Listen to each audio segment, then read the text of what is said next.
H ராஜா அவர்கள் கவன ஈர்ப்புக்காக எதையாவது பேசிக் கொண்டிருப்பார். அவருக்கு விடை சொல்லக்கூடிய அளவுக்கு எதுவும் அந்த பிரச்சனையில் குறிப்பான கருத்துக்கள் எதுவும் இல்லை.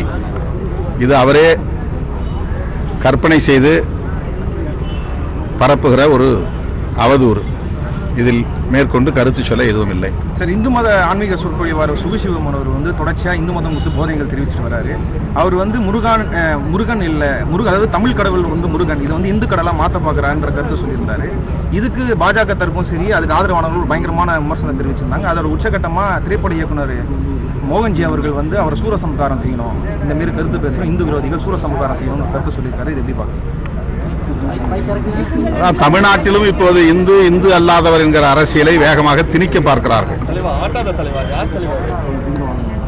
முருகன் தமிழ் கடவுள் என்பது எல்லோரும் காலம் காலமாக நம்பிக்கொண்டிருக்கிற ஒன்று, சொல்லிக் கொண்டிருக்கிற ஒன்று.